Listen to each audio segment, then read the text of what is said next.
Autonomie électrique contre camping-car park, camping à la ferme, etc. C'est ce dont je vais te parler aujourd'hui. Dans certains cas, on peut se rendre compte que l'autonomie, de dépenser beaucoup d'argent dans l'autonomie, avec la nouvelle donne du camping aujourd'hui et du stationnement, c'est peut-être pas utile.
Un comparatif, les parcs payants avec électricité et l'autonomie complète, qui sera jamais vraiment complète selon la consommation de courant que tu vas avoir dans ton camping-car.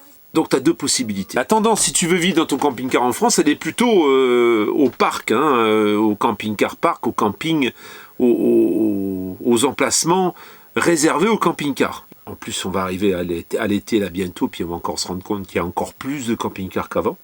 Et c'est plus facile d'aller se stationner dans des parkings, on va dire, des parkings à camping-car. Moi, dernièrement, il y a une question ça m'a un peu interpellé parce que je fais des déplacements pour aller voir des camping-cars et à chaque fois, je cherche un emplacement où je peux me brancher, où je peux me stationner dans une aire où je suis tranquille, en toute légalité.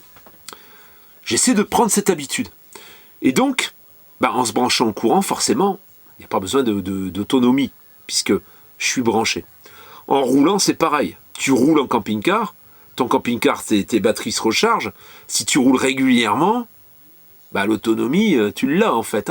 Pour une nuit, tu vois, tu n'as pas besoin d'avoir un pack de batteries énorme et des panneaux solaires plein le toit. Est-ce que quand tu t'achètes un camping-car, ça vaut vraiment la peine d'aller y coller une autonomie automatiquement? C'est la plupart le réflexe, c'est d'aller y ajouter des panneaux solaires, d'aller ajouter des batteries d'équiper ton véhicule. Alors tout ça, bien sûr, ça coûte. Pour mon cas personnel, en ayant fait moi-même l'équipement, donc c'est simple, on va faire une addition vite faite. Moi j'ai 810 ampères de batterie. 810 ampères de batterie, c'est 810 €. C'est à peu près 1 € l'ampère. Et moi, je suis sur de la batterie marine, quoi. C'est de la batterie plomb, en fait. Donc déjà, tu vois, 810 € déjà. À cela, on va ajouter les panneaux solaires. Donc j'ai 4 panneaux de 100 watts, à peu près, on va dire, 90 € pièce. 4 x 9, 36, 360 €. On a le régulateur MPPT, 180 €. C'est un épais vert. On va avoir ensuite la connectique, les passages de câbles, les 4 coins pour les... Voilà, tu peux rajouter facilement dans les accessoires à la louche, 150 € et puis tu vas ajouter là-dessus un convertisseur qui va te coûter environ 130 €. Moi j'en suis à 1630 €. Et là-dessus, j'ai pas assez. L'hiver, j'ai pas la recharge qu'il faut. Donc il faut une source de courant supplémentaire. Alors si on veut vraiment être complètement autonome et ne pas aller dans les endroits où tu peux te brancher au courant, comme par exemple les camping-car parks, eh bien il va falloir opter pour par exemple un groupe électrogène comme celui que moi j'ai installé. Et là on va rajouter, alors tu n'es pas obligé de mettre un groupe électrogène à 800 €. On va dire qu'en moyenne un groupe qui ne soit pas trop sonore va te coûter 600 €. Ça c'est la partie économique. C'est économique ça, parce que tu montes toi-même et les composants sont pas chers. Et ça te coûte au total 2230 €. Si maintenant je décidais de faire un camping-car park ou un hébergement autre que camping-car park, ou par exemple même un camping à la ferme, ou etc., où tu payes un peu de courant, on va dire que par exemple, en moyenne, tu vas payer 12 € la nuit. Alors moi j'en paye en ce moment à 10 €, il y en a certains à 13 €. Voilà, on va faire une balance pour que l'été, où c'est plus cher, ben voilà, on va faire une moyenne à 12 €. Tu vas pas aller tous les jours en fait. Donc on va dire 180 jours à peu près, allez. 180 x 12, ça te coûte 2160 €. 2160 €. Le truc, il est de se poser la question, parce que bon, moi, là, à 2230 €, c'est économique, c'est moi qui l'ai fait. Hein. T'as pas oublié de t'abonner? C'est ici. Si tu décides d'avoir la même autonomie en le faisant faire, par exemple, chez le concessionnaire chez qui tu achètes le camping-car, tu vas doubler, peut-être même tripler, hein, parce qu'il ne va pas te mettre les mêmes batteries. Une batterie, les grosses batteries comme moi j'ai, si tu les prends par exemple en AGM ou en gel, une batterie gel de 200 ampères, tu la payes 380 balles. Hein. Donc 380 balles, tu vois, tu peux pas avoir déjà la même autonomie, tu peux pas en mettre autant parce que ça coûte cher. Un kit panneau solaire 100 watts, on le voit régulièrement hein, dans les options, ça coûte 2000 balles quoi. Hein. Souvent, hein. La pose du panneau solaire, le régulateur, le machin. Alors peut-être un peu plus de 100 watts, peut-être 170 watts, tu vois. Souvent on te pose un panneau de 170 watts et puis l'option elle te coûte 2000, 2100. Avec la pose bien sûr. Donc voilà, si tu veux avoir la même capacité, la même autonomie que ce que moi j'ai, je pense que avec les composants peut-être qui seraient peut-être supérieurs, hein, je sais pas. Mais je pense que tu vas t'approcher des 5000 balles. Hein. Tu vas doubler, tu vas au minimum doubler ce que moi j'ai dépensé. Donc, il faut bien réfléchir. Et derrière ça, alors on a ces installations un peu basiques, mais il y en a certains qui ajoutent une pile et foie. Une pile et foie, c'est 4000 balles, par exemple. Hein, un Gasperini c'est 3000 balles, sans la pose. Tu vois? Donc, tu peux aller très loin dans l'autonomie, tu peux dépenser beaucoup d'argent pour au final peut-être aller quelquefois te stationner, même assez souvent, dans des parcs où tu vas brancher ton courant. Hein.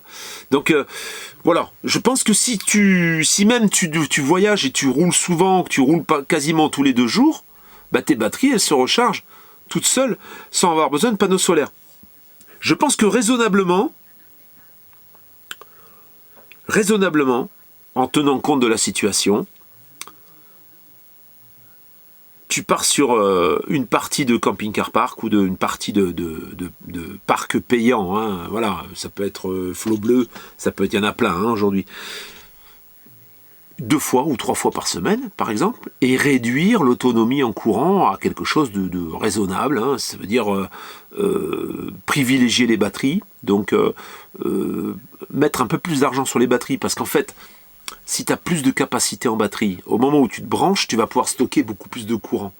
Et si tu stockes beaucoup plus de courant, eh ben tu vas pouvoir espacer tes stationnements dans les camping-car parks ou dans les parcs de stationnement.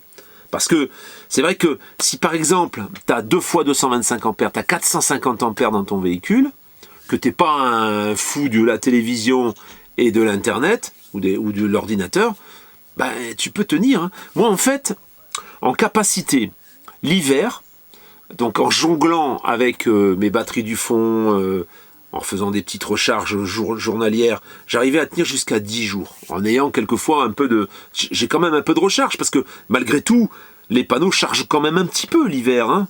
Donc, tu as quand même un peu de recharge. Et sans recharger, en ayant un peu de lumière régulièrement, j'arrivais à 10 jours. Mais j'ai 810 ampères de batterie. Hein. Donc ce qui fait que en partant avec des batteries à bloc, déjà, avant de commencer à taper en dessous de 12,5, je dirais, bah, il s'est déjà passé 4-5 jours. Quoi. Après ça, je commence à gérer. Hein, c'est limite, hein, c'est minimum. Mais voilà, je commence à gérer et du coup, j'arrive à tenir 10 jours. Par contre, s'il commence à flotter et qu'il flotte pendant 10 jours, là, les 10 jours, ça va être compliqué à tenir. Là, j'aurais du mal à tenir. Et c'est pour ça, d'ailleurs, que j'ai opté pour ce groupe électrogène qui va pouvoir fonctionner en dépannage. Si vraiment, en plus avec mes montages, moi, je consomme énormément de courant. Donc, voilà. Maintenant, si tu as le choix, que tu as possibilité de brancher régulièrement, hein, même en payant l'emplacement, ben voilà, il faut bien se poser la question de savoir est-ce que tu vas rentabiliser ton installation solaire. Hein, aujourd'hui, on dirait presque que c'est comme si c'était du tuning en fait. Hein. On achète un camping-car et on fait du tuning en autonomie, tu vois. C'est un peu comme ça que je le vois moi. On monte un barda de matériel pour pouvoir être autonome et on l'est jamais vraiment en fait. Parce que l'hiver, on le voit, hein, y a plein de chaînes YouTube où ils rament au niveau du courant. Même avec des grosses installations, ça rame. Donc, est-ce que vraiment ça vaut la peine d'aller dépenser autant d'argent dans quelque chose finalement qui... Ça peut être beaucoup plus simple d'aller te brancher dans un parc en fait. Hein, tu vois, de faire tes pleins, tes recharges, et puis de repartir, à la limite de te faire un sauvage un jour sur deux, ou 2 jours sur 3 même, si tu as des bonnes capacités en batterie. Si par exemple, tu te dis, moi je mise sur les batteries, et j'ai un petit panneau de 200 watts, ou de 150 watts, sur le toit, et puis ça suffit. Parce que l'été, un petit panneau de 200 watts, ça produit. Hein. Moi je sais que 400 watts, l'été, c'est beaucoup trop. J'utilise pas le courant. Hein. Alors je l'utilise à midi, j'irai à 11 h, en ayant bien tapé dans le courant la veille. À 11 h, bah, mes batteries sont chargées. Et le reste du temps, bah, à la limite, je peux allumer la clim et consommer l'énergie solaire qui est en surplus. Parce que je produis beaucoup plus que ce que j'ai besoin. Une autre solution, tu mets 2 grosses batteries de 180 ampères. Ça te fait 360 ampères. Voilà. Ça te coûte 360 € à peu près, des batteries marines. Hein. Ça fait une belle autonomie déjà. Hein. T'as un bon pack de batteries, hein. Tu peux regarder la télé et tout. Hein. Bon. Tu vas une fois tous les 3 jours te brancher. Hein. Sur le mois, en fait, si tu vas tous les 3 jours, eh ben, tu vas 10 fois. Hein. 130 balles et tu as acheté 360 balles de batterie. Voilà. Et ces batteries-là, elles te permettent de tenir 3 jours facile. Hein. Je pense que ça te permet de tenir plus que ça. Mais voilà, en consommant du courant, on va dire, en regardant la télé, voilà, t'as ton chauffage Truma qui bouffe un peu de courant aussi. Hein, souvent, en plus, les camping-cars sont en Truma. Hein, c'est vrai que t'as rarement du chauffage qui consomme. Moi, je sais que le mien, quand je vais dans un camping-car park, c'est 6 ampères, bah, je peux pas le mettre sur 2000 watts. Quelquefois, j'arrive à le mettre sur 2000 watts, mais souvent, je le mets sur 1000 watts. Ça suffit pas pour chauffer l'hiver, hein, 1000 watts. Je suis obligé de chauffer un peu au gaz avec. Hein. Voilà. Mais de toute façon, si tu es en autonomie complète, bah, ton chauffage gaz, il tournera tout le temps au gaz. Si tu es un Aldé, hein, il ne tournera pas à l'électricité. Hein. Ça va être très difficile de faire tourner l'électricité avec tes batteries et avec ton autonomie. Tu vas pouvoir le faire tourner, mais c'est très court, c'est pas beaucoup. C'est une réflexion qu'il faut avoir, je pense. Alors c'est sûr que si tu es grand voyageur, si ton but c'est pas d'être nomade et de rester en France, que c'est vraiment de parcourir le monde, là oui en effet, ça vaut le coup d'aller casser ta tirelire pour avoir une grosse autonomie. Mais si au contraire tu vas zoner un peu en France, voilà, bah là tu trouves de temps en temps tu vas te brancher et tu payes. Hein, qu'est-ce que tu veux? Et encore qu'à la limite, dans les petits campings, dans les hébergements à la ferme, quelquefois tu te branches gratuitement, tu vas acheter 1 ou 2 produits et puis tu as le courant, tu vois. Donc l'autonomie, en fait, en courant, c'est cher. Ça te bouffe du poids, hein, parce que c'est lourd, en fait. Des batteries, c'est lourd, sauf si tu pars sur des technologies comme le lithium. Mais une batterie au lithium, tu as vu ce que ça coûte. Hein, pour avoir une bonne autonomie, tu mets 2 fois 200 ampères.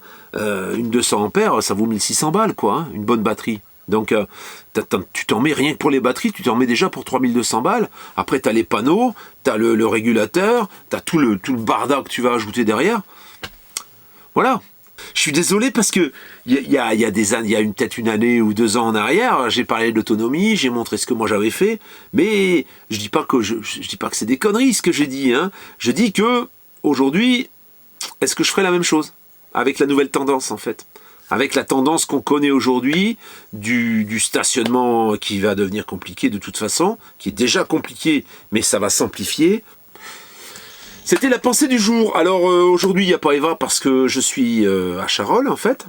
J'ai validé quelques véhicules cette semaine. J'ai pas filmé parce que c'est pas des véhicules qui sont... C'est déjà des véhicules que j'ai montrés dans d'autres vidéos. Et c'est des affaires qui sont un peu compliquées. Donc je veux pas dévoiler les véhicules avant qu'ils soient vendus en fait, parce que sinon je me fais sucrer les affaires.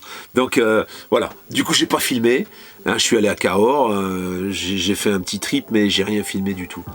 La famille, je te souhaite une bonne journée, un bon week-end, et je te dis à dimanche matin.